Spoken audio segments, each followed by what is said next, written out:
going on, everybody? My name is Quentin Ivy, and thank you for clicking on that link. I really appreciate it. It's been a little while, but I'm trying to do better with posting as much as possible and as time permits. But in any case, today we're going to be talking about my opinion and my thoughts on step-up rings.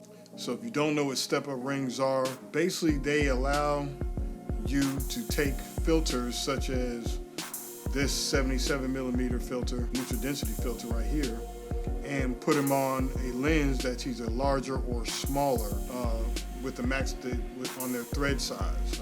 I'm stuttering. On the thread size. So let's say, for instance, you have a 67mm lens with a 67mm thread size on it, and you want to place a 77mm filter on top of your lens. In order to do that, you have to have a step-up ring. And they come in different formats and everything. You can get them different sizes. You can get the ones that go from 67 to 72 to 77, and you can make that little cone that's kind of annoying looking. Or you can get one that goes from 67 to 72. I prefer those, but that's what they are. So now you can put your filters on a lens thread that's smaller or larger than what you have. But now, with that being said, not all step-up rings are the same. Let's say, for instance, you can buy some step-up rings. You can go online to like Amazon, and you can buy a whole set, step-up and step-down rings for like $19, $20. And that'll give you a good range. And like I said, you can stack those step-up rings or step-down rings on top of each other to get to fit the filter or the filter that you have. So if I have, like I said, a 52mm lens, and I want to put a 72mm filter on it, I could just keep stacking them up. The problem with that is now you have a lot of distance between your actual lens and the actual filter that you're using, and there's a lot of space for light to get in there. It's not preferable if you can avoid it. What would be a better solution is to buy, well, it depends on who you're asking, but you can also buy a lens that goes from 67 or 52 to 72 or 77 or 82 or whatever. That way there's less space between the front lens element and the actual filter, and it kind of keeps out stuff like glare and all the other stuff. Now, another thing I want to talk about when you're buying these step-up rings is quality. Not all step-up rings are the same. For instance, I bought a $19 set that had the full range from larger to smaller step-up and step-down rings.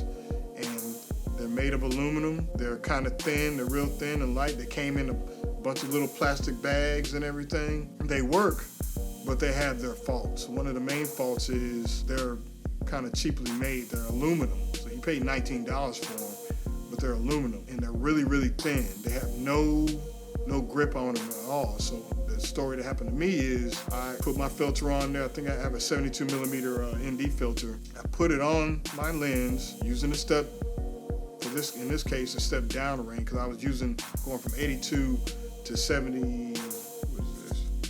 I think this is 72 to 77. And that's not that bad. Creates a little bit of vignetting, but it's not that bad. So going from 82 to 77, I cinch it down on there. You get the habit of cinching it down there, and then when you adjust it, it's a variable. So when you adjust it, you may tighten the filter onto the step down ring, or you might tighten the step down ring onto your lens. Well, I tightened it all up, and then when I got ready to remove it, I could remove my filter easy because it has grip on it. But I couldn't get the step-up ring off of the camera lens. And it was flush with it. It was smooth, had no knurling, no grip or anything, and knurling being some kind of way to its grip. So I was trying to get it off. I couldn't. My fat fingers wouldn't let me do it. So I was freaking out because I ain't had no way to get it off. I didn't have one of them neat little clamps you could put on there. So I tried a couple of different ways and eventually got it off using, I had a cloth in my hand and kind of squeezing it and whatever. But I ended up getting, you know how I got it off? I got it off with another filter. I tied another filter on there, put it relatively tight, and just kept working it that way. Ideally, you don't want to do that, or try not to get it stuck, because especially if you're using a zoom lens, you can mess something up by trying to jack that thing up and pull it and all that stuff. So my recommendation is to put it on there snug, but don't tighten it down to the point where you're gonna have problems getting it off. The second thing you could do is invest in better step-up rings. I don't get aluminum anymore. I bought brass. I specifically look for brass because they come in aluminum and brass, I think, on the main type of materials. I got these Sensei Pros. This is a 82 to 77 for my filter right here. I'll show it to you. You can't see it. I hate to do this to you, but there you can see that little gripping right here, that little knurling on there. So it's pretty grippable. So if I needed to get it off there, my fingers have somewhere to kind of grab onto and turn it. They're more heavy duty. They're machined more precisely than the cheap ones I had. The cheap ones are made to sell. These are made for quality, or they're more quality. I think I paid like 40, might have paid $30 or $40 for this one. And they get more expensive. But this is brass. You can feel it's a little bit heavier, a lot more quality in the making. It has the grip on here so I can get a good grip on it, as opposed to being smooth with the actual lens thread. I got these Senseis and these work fine. I bought two of them. I bought this 82 to 77 specifically, I can't talk, specifically for my neutral density filter. And then I got a 67 to 77 millimeter one for my 35 millimeter lens. I think it's 67, but for my 35 millimeter lens, so I could put that, it goes from 67 to 77. So that way it goes from little to big right away, and I don't have to stack it up all crazy. Hold on a second. Hello? Yeah, I'll do it in a second. Give me a second, okay? All right. That's my son. But anyway, so that's what I got. And it looks crazy still, but it doesn't look like a little cone protruding from your lens. And it reduces the amount of space in between the lens and the actual filter. But yeah, there's aluminum and there's brass. So I recommend, or at least for me, I get the brass ones now. I have another brass one I've had for years, and it was the one that I was using with my other camera, but I still use it. But yeah, I use the brass because they're machined a lot better, at least the ones I got were, and they're heavier duty. Mine has the grip on it, and less likely it'll get stuck. But I do recommend not cinching it down with all your muscle, trying to make sure that thing, because it's not going anywhere. You know what I'm saying? It's not, you don't have to cinch it down real tight, so don't do that. All right, let me look at my notes. I got my notes written in my professional back of some other notes I have.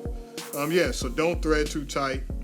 Buy quality step-up rings, because, I mean, really, like for instance, I got a 24 to 70 here, and most lenses are not cheap. And whether they're 500 or 2,000, they're not cheap. So why would you buy something cheap to put on the front of it?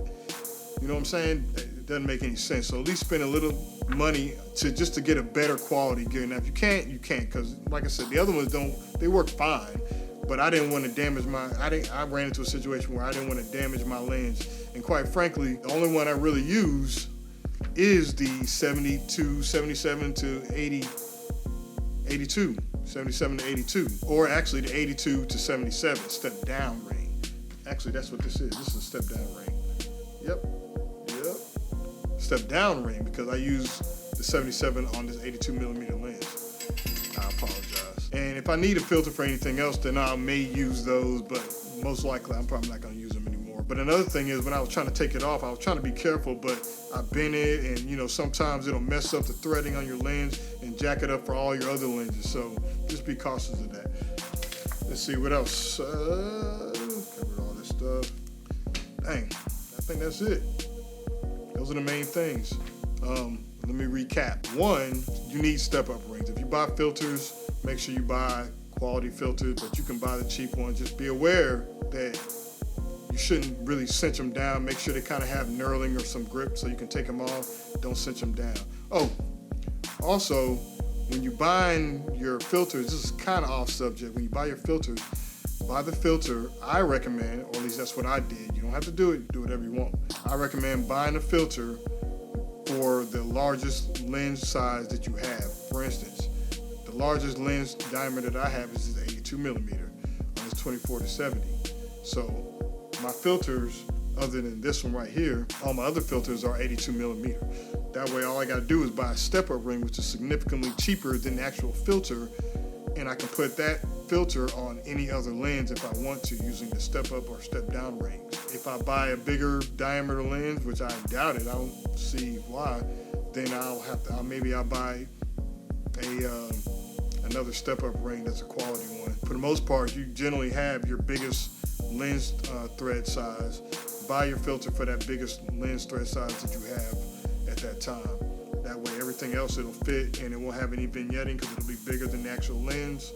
And if you buy these step-up rings that have go from one size straight to another size, then you can avoid a lot of that vignetting, and other than having a bigger lens, a bigger thread on there, you don't have to worry about it. You can use the filter effectively without having a lot of weirdness going on. All right, that's my spill on step-up rings and step-down rings. Again, there's step-up and step-down. You can go up or you can go down in size. I wouldn't recommend going too far down in size, otherwise you're gonna get a lot of blackness around the edges of your frame unless you zoom in real tight. So that's all I got for right now. If you have any questions, let me know. If this helped you out, let me know. Like I said, I know some of you guys know about that, but really this is geared toward people who are new with their camera. They're just trying to get into filters, and they may go out and buy a filter, then they may buy another lens that they want to use that filter on, but they don't have the right. So don't buy another filter. Buy the filter you have, and then maybe you could use the step-up rings, and that may work for you. So that's all I got for right now. I'll see y'all in the next one. Like and subscribe and all that jazz, and I'll try to do better with posting. I've been slacking lately. I haven't been slacking. I've been